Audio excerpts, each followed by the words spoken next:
Olá!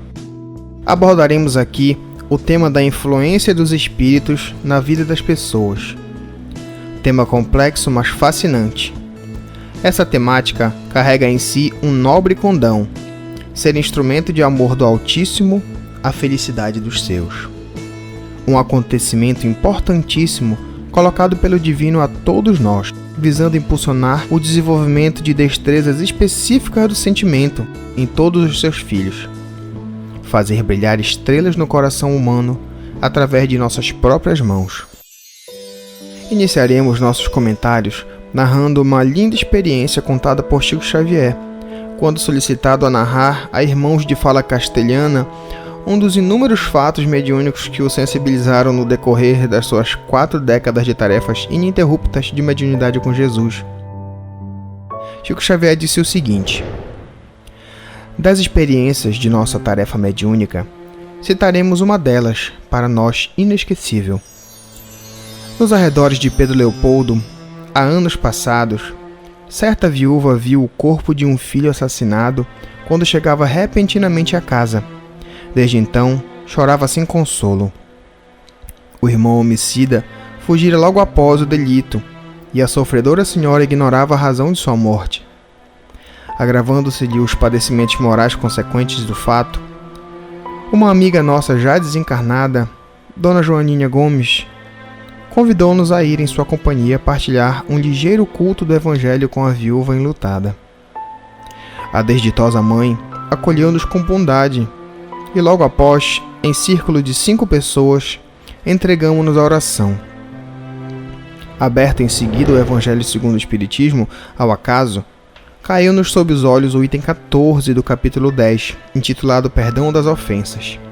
Ia de minha parte começar a leitura, quando alguém bateu à porta. Pausamos na atividade espiritual, enquanto a dona da casa foi atender.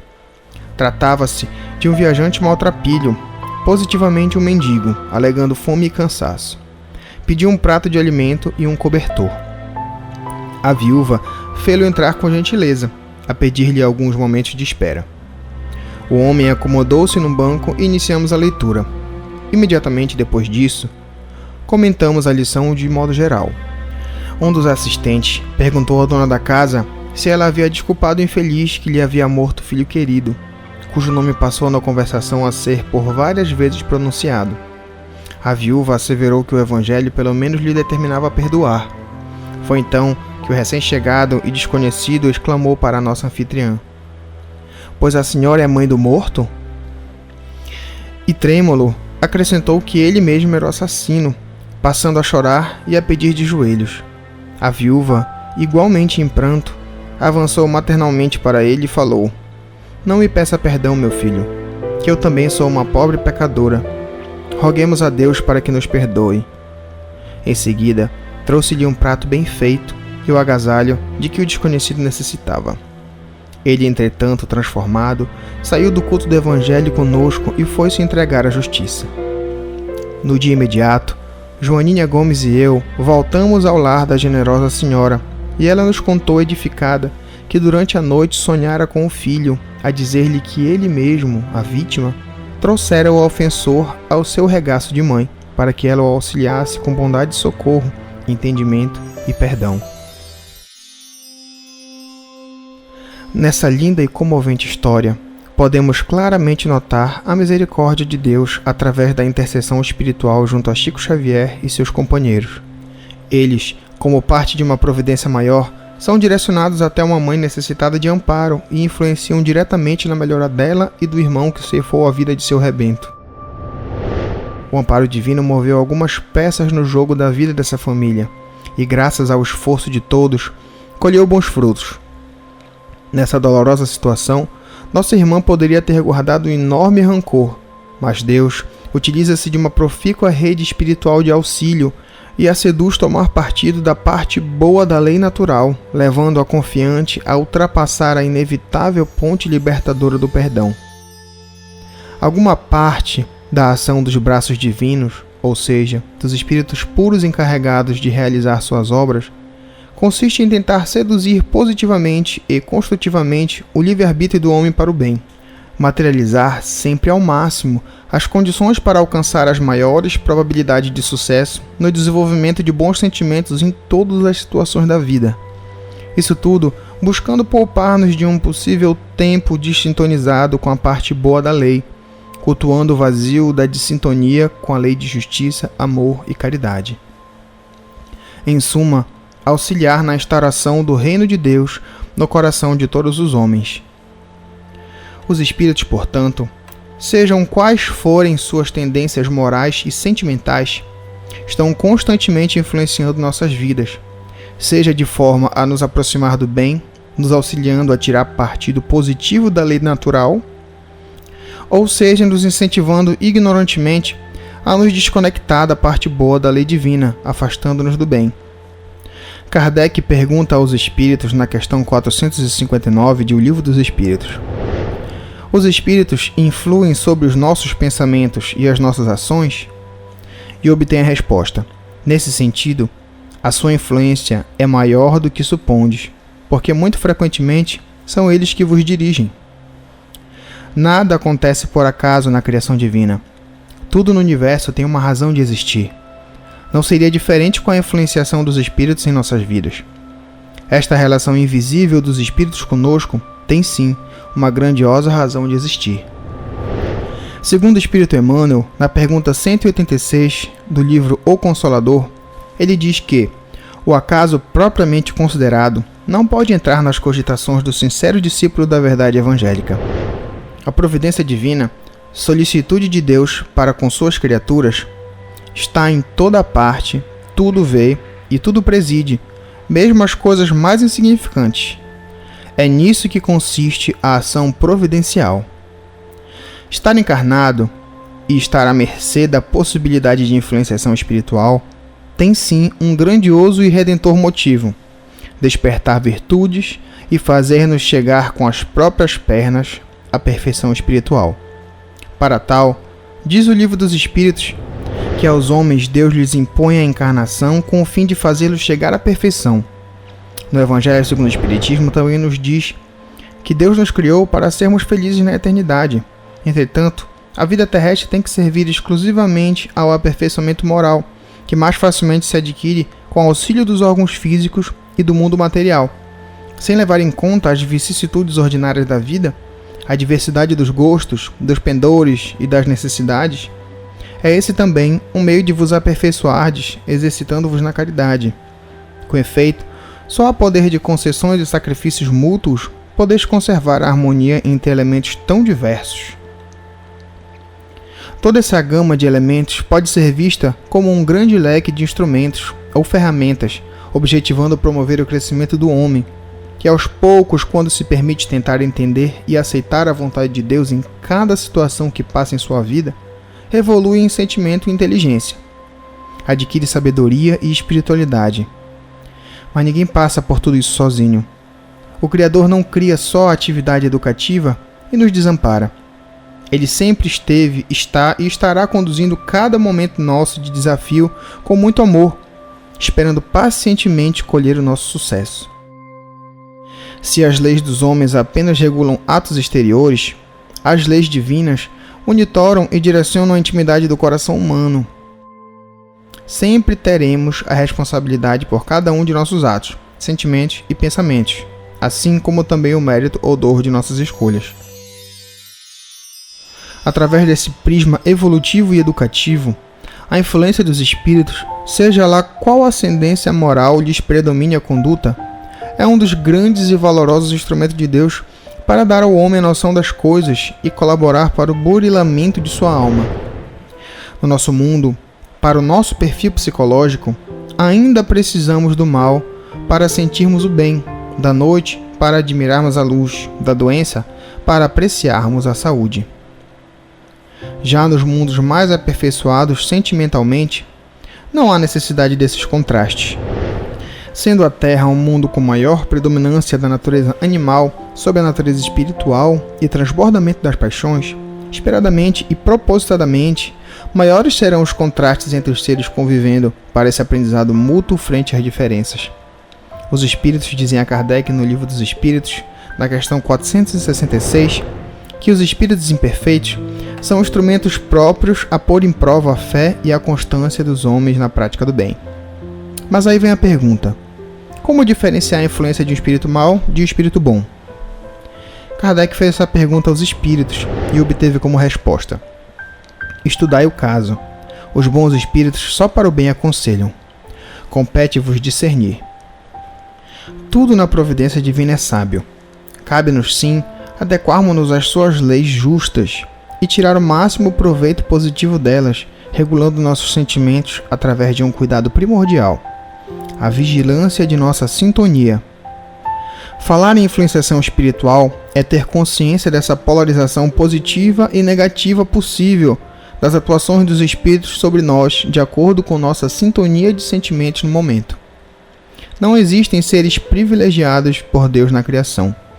Todos responderemos pelos nossos atos igualmente. Nosso dever moral, com todo esse mecanismo, é, portanto, sublimar nosso mundo interior dos sentimentos através de uma vigilância constante, apurando cada vez mais nossa sintonia sentimental. Jesus diz ao coração imaturo do homem da terra: vigiai e orai, para que não entreis em tentação. O espírito, na verdade, está pronto, mas a carne é fraca. Na questão 466 de O Livro dos Espíritos, os espíritos dizem que, desde que sobre ti atuam influências más, é que as atrais desejando o mal, porquanto os espíritos inferiores correm a te auxiliar no mal, logo que desejes praticá-lo. Só quando queiras o mal, podem eles ajudar-te para a prática do mal. Se fores propenso ao assassínio, terás em torno de ti uma nuvem de espíritos a te alimentarem no íntimo esplendor. Outros também te cercarão, esforçando-te por te influenciarem para o bem, o que restabelece o equilíbrio da balança e te deixa senhor dos teus atos. O controle do nosso sentir bem e do nosso sentir mal está em nossas mãos. É assim que Deus confia à nossa consciência a escolha do caminho que deveremos seguir e a liberdade de ceder a uma ou outra das influências contrárias que se exercem sobre nós. Emmanuel nos complementa essa questão no prefácio do livro Nos Domínios da Mediunidade, dizendo-nos que, na grande romagem, todos somos instrumentos das forças com as quais estamos em sintonia. Todos somos médiuns dentro do campo mental que nos é próprio, associando-nos às energias edificantes se nosso pensamento flui na direção da vida superior, ou às forças perturbadoras e deprimentes, se ainda nos escravizamos às sombras da vida primitivista ou torturada. Um excelente exemplo da sintonia com o Pai Maior está no livro Paulo e Estevão. Um exemplo claro que expõe através de exemplos vivos um ser em sintonia constante com a lei natural, apesar das dificuldades vividas. Cada ato, cada sentimento sempre em comunhão com os valores eternos e imutáveis do Criador. Estevão, através da psicografia de Emmanuel, foi-nos uma luz na inspiração, sedução fortíssima ao nosso livre-arbítrio para o bem através de seus nobres exemplos nas situações mais delicadas e ásperas que passou em sua vida. Inicialmente, a história nos mostra sua fé e compreensão diante de um caso de violência física de soldados romanos ao seu idoso genitor Jochebed. Esse senhor israelita, já profundamente humilhado pelo poderio romano ao longo de sua vida, resolve questionar suas revoltas ao questor do império, Licínio Minúcio, em uma audiência pública anunciada em praça pública. Mas ali mesmo tomaram-lhe o restante dos bens que tinha, quando por vingança resolve incendiar algumas pastagens próximas, logo sendo descoberto e aprisionado pelo questor para a devida represália romana. Nesse momento, Gesiel, dando mostras de seu amor, não só ajudou a apagar o incêndio feito pelo próprio pai, como renuncia à sua própria vida, acusando-se no lugar dele. Mesmo assim, foi castigado junto a seu genitor, que desencarna durante os castigos. Sua infante e amada irmã Abigail é lançado às ruas ao relento. Ele foi transformado em escravo e direcionado às galeras do tráfico comercial, quando, por excelente comportamento, postura de apaziguamento diante dos escravos revoltos, foi designado a cuidar de um passageiro romano ilustre, acometido por doença desconhecida. Mais uma vez ali, Gesiel mostra sua fé e amor a Deus sobre todas as coisas, apesar das recentes desgraças vividas, cuidando do companheiro que logo se afeiçoou a ele, libertando-o pouco tempo depois numa praia próxima ao porto de Jope, contagiado pela desconhecida enfermidade. Ali, convalescendo sem forças físicas nas areias da praia, é assaltado, perdendo as poucas economias que lhe foram presenteadas pelo agradecido romano que o libertou. Mesmo assim, transforma o ladrão em aliado e é levado pelo mesmo até uma conhecida casa de apoio, a Casa do Caminho, onde conhece o apóstolo Pedro, por quem é cuidado e batizado como Estevão. Ambos afeiçoam-se um ao outro como pai e filho, e Gesiel, agora Estevão, torna-se um grande pregador do caminho. A fama ameaçadora de Estevão chega aos ouvidos de Saulo de Tarso, que logo dispõe-se vigorosamente a frear sua ameaça direta ao judaísmo, do qual era fervoroso defensor por ofício. Arma uma denúncia junto ao Sinédrio para que Estevão venha a justificar-se por crimes e no dia aprazado, diante de sacerdotes e personalidades eminentes, assiste Estevão a defender suas profundas convicções em Cristo. Ao mesmo tempo que impressionava, despertava o ódio dos presentes. O Sinédrio ordena-lhe o cárcere até definição da pena que sofreria pela condenação que ele sofrera. Saulo inicia a perseguição aos pregadores do caminho, que logo decidem pelo apedrejamento de Estevão, que mesmo na hora derradeira da dilapidação física, desencarna abençoando seu algoz e futuramente, do plano espiritual, torna-se mentor de Paulo de Tarso, mostrando-nos de forma luminosa, através de seus sacrifícios e renúncias, que sintonizar-se com o bem independe de circunstâncias. É a habilidade possível de se desenvolver com esforço e sacrifício em Cristo. Extrair conscientemente a essência da vibração de uma pessoa é tarefa especializada e direcionada a espíritos puros, aqueles já despidos das amarras psicológicas oriundas de um estado emocional ainda adoecido, características compatíveis com o mundo de provas e expiações. Portanto, entender o equilíbrio entre a quantidade, o tipo e o tempo necessário de dor para uma encarnação, para o amadurecimento ou plantio mais profundo de uma virtude, ainda opaca no coração de um tutelado, é tarefa apenas para aqueles que verdadeiramente amam, para aqueles que visualizam o espírito com o olhar de um pai amoroso, buscando promover as melhores condições, ou seja, as situações geradoras das maiores e melhores probabilidades de lhe fazer desenvolver em menos tempo determinada virtude. Deixar-nos entregar de corpo e alma a essa providência divina que cuida de todos nós da melhor maneira possível é e sempre será a atitude da mais alta sabedoria. Se existem influências espirituais, sejam elas boas ou más segundo nossa perspectiva atual, que possamos tirar o melhor proveito desse fato em nossas vidas. Apontemos sempre confiantes nossas embarcações ao norte do Cristo, guia e modelo da humanidade. Jesus nos diz: tomai sobre vós o meu jugo, e aprendei de mim, que sou manso e humilde de coração, e encontrareis descanso para as vossas almas, porque o meu jugo é suave e meu fardo é leve. Voltados a essa tônica construtiva, estaremos humildemente deixando-nos cuidar pela clemência e justiça de Deus. Não nos preocupemos com o dia de amanhã. Ele dá alimento aos passarinhos. Tem-lhe confiança. Ele não te abandonará. Cabem a ele todas as condições necessárias de inspiração, de força, de encorajamento, de intercessão para o nosso sucesso sentimental nos contextos de nossas vidas. Só precisamos sintonizar nossa alma com essa forma inteligente de pensar, voltar nossos raciocínios e sentimentos a essa forma renovadora e purificadora. Deixai vir a mim as criancinhas, já dizia o Cristo, pois queria que os homens a ele fossem com a confiança daqueles entezinhos de passos vacilantes, entregues a seu abraço consolador e transformador, rumo à felicidade eterna e imperecível, a água da vida.